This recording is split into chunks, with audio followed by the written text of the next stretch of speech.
ప్రైజ్లో ప్రభు నామములో అందరికీ వందనాలు. ఈరోజు వాగ్దానం, నమ్మిన ఎడల, నీవు నమ్మిన ఎడల దేవుని మహిమను చూచెదవు. యోహాను సువార్త 11:40. నీవు నమ్మిన ఎడల దేవుని మహిమను చూచెదవు. మార్కు 9:23లో, నమ్ముట నీ వలనైతే నమ్మువారికి సమస్తము సాధ్యము. మరి అలాగే మార్కు సువార్త 16:17లో, నమ్మిన వారి వలన ఈ సూచక క్రియలు కనబడును, ఏలయనగా నా నామమున దెయ్యములను వెళ్ళగొట్టుదురు, క్రొత్త భాషలు మాట్లాడుదురు. ఈరోజు క్రైస్తవుల యొక్క జీవితాల్లో, విశ్వాసుల జీవితాల్లో నమ్మిక కరువైపోయింది.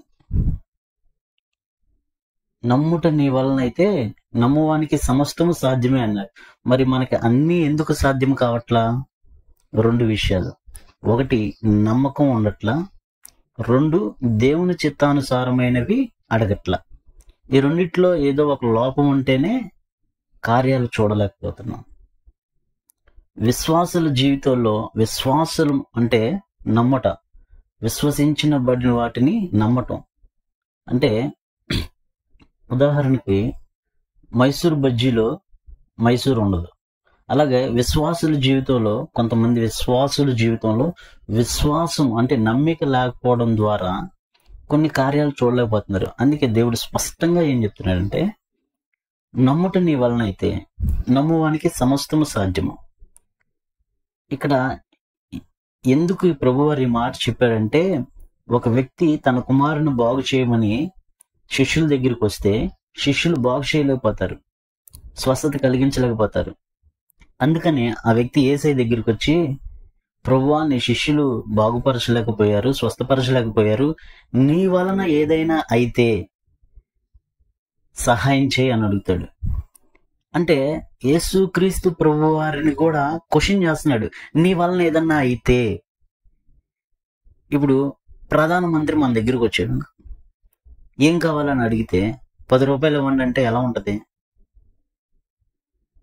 10 రూపాయలు ఆయనకి లెక్క కాదు. అలాగే దేవుని దగ్గరకు వచ్చి, సర్వ సృష్టికర్త అయిన దేవుని యొద్దకు వచ్చి ఏమని అడుగుతున్నావు? చిన్నవి అడుగుతున్నావు. అందుకని దేవుడు నమ్ముట నీ వలన అయితే నమ్మువానికి సమస్తం సాధ్యం అన్నాడు. సమస్తము అంటే ఏదైనా, దేవునికి అసాధ్యమైనది ఏదైనా కలదా అని దేవుడు శారా తల్లిని అడుగుతాడు. అలాగే దేవుడికి అసాధ్యమైనది ఏదీ లేదు, కానీ మనం అడిగే దాంట్లో లోపం అన్నా ఉండాలి, దేవుని చిత్తానుసారంగా అడగపోవడం అన్నా ఉండాలి, మనలో నమ్మిక అయినా లేకపోయినా ఉండాలి. కార్యాలు చూడలేకపోవడానికి ప్రధానమైన కారణాలు ఏంటంటే నమ్మిక లేక. మనం విశ్వాసులు, దేవుడు అద్భుత కార్యాలు చేస్తాడు, ఆశ్చర్య కార్యాలు చేస్తాడు అని నమ్ముతాం, కానీ మన జీవితంలో చేస్తాడని మనం నమ్మలేం. అందుకనే తొందరగా మనకి ఏదన్నా జబ్బు కానీ ఏదన్నా ప్రాబ్లం వస్తే డాక్టర్ దగ్గరికి వెళ్తాం, అనారోగ్య రీత్యా. ఏదన్నా ఫైనాన్షియల్ రీత్యా ఎవరికైనా ప్రాబ్లం ఉంటే ఎవరు ఇవ్వగలరో వాళ్ళ దగ్గరికే ముందు మన మైండ్ వెళ్తుంది. అలాగే ఏదన్నా కొట్లాట్లు, ఏదన్నా గొడవలు అయితే పోలీస్ స్టేషన్కి వెళ్ళాలనుకుంటాం, ప్రభు దగ్గరికి రావాలని అనుకోం. ఎంత మంచి విశ్వాసులైనా మొదటి థాట్ అదే వస్తుంది. విశ్వాసం అంతకంతకు అధికమైనప్పుడు ప్రభు దగ్గరికి తీసుకొస్తాం. వినుట వలన విశ్వాసం కలుగును. ఒకసారి వింటే విశ్వాసం కలిగిద్ది, మరి 2 సార్లు వింటే విశ్వాసం పెరిగిద్ది. అలాగా రోజు దేవుని మాటలు వింటా ఉంటే విశ్వాసంలో, అమూల్యమైన విశ్వాసంలోనికి మనం వెళ్ళడానికి రోజు మనం నమ్మటం ద్వారా జరుగుతుంది. అందుకనే యెహోవాను నమ్ముకునివాడు ధన్యుడు, యెహోవా వానికి ఆశ్రయముగా ఉండును. ఇర్మియా గ్రంథం 17:7లో యెహోవాని నమ్ముకోవడమే ధన్యుడు, యెహోవా వారికి ఆశ్రయముగా ఉండును. మొదటగా దేవుని నమ్ముకోవాలి, అప్పుడు మనం ధన్యులు. అంటే ఏ కార్యం చేయాలి దేవుడు, మనం నమ్ముకుంటేనే ధన్యులు. నమ్ముకొని ధన్యులు అయిన తర్వాత యెహోవా వారికి ఆశ్రయముగా ఉండును. మొట్టమొదట క్రైస్తవ జీవితంలో దేవుని నమ్మటమే ప్రధానమైన ఘట్టం. ముందు నీవు నమ్మాలి, నమ్మితేనే. చూచి నమ్మిన వారి కంటే చూడక నమ్మిన వారు ధన్యులని యోహాను 20:29లో. నీవు నన్ను చూచి నమ్మితివి, చూడక నమ్మిన వారు ధన్యులు. శిష్యులు వీళ్ళందరూ యేసుక్రీస్తు ప్రభువుని చూచారు, అద్భుత కార్యాలు చేశారు, వాళ్ళని నమ్మారు. కానీ మనం చూడకుండా దేవుని మనం నమ్ముతున్నాం అంటే మనం ఇంకెంత ధన్యులు.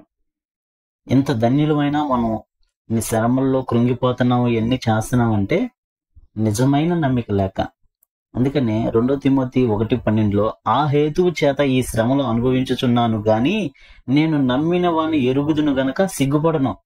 మనకి ఏది జరిగినా సిగ్గుపడకుండా ఉండాలి అంటే, శ్రమలైనా అనుభవించాలంటే దేవుణ్ణి నేను ఎరిగాను కాబట్టి నేను సిగ్గుపడనని పౌలు గారు చెప్తున్నారు. అలాగే మూలమైన వాక్యం ఏంటంటే, దేవుని యొద్దకు వచ్చువాడు ఆయన ఉన్నాడనియో, తన్ను వెదికిన వారికి ఫలము దయచేయువాడనియో నమ్మవలెను కదా. క్రైస్తవ జీవితానికి మూలమైనది ఏంటి? నమ్మిక. అబ్రహాము యెహోవాను నమ్మెను, అది అతనికి నీతిగా ఎంచబడిను. దేవుని యొక్క కాన్షియస్ లో అంటే దేవుని యొక్క ఆవరణలో మనం ఉండాలన్నా, దేవుని యొక్క ఆవరణలోకి మనం వెళ్ళాలన్నా ప్రధానమైనది నమ్మిక. అందుకే నీవు నమ్మిన ఎడల దేవుని మహిమను చూచెదవు అని దేవుడు వాగ్దానం చేశాడు.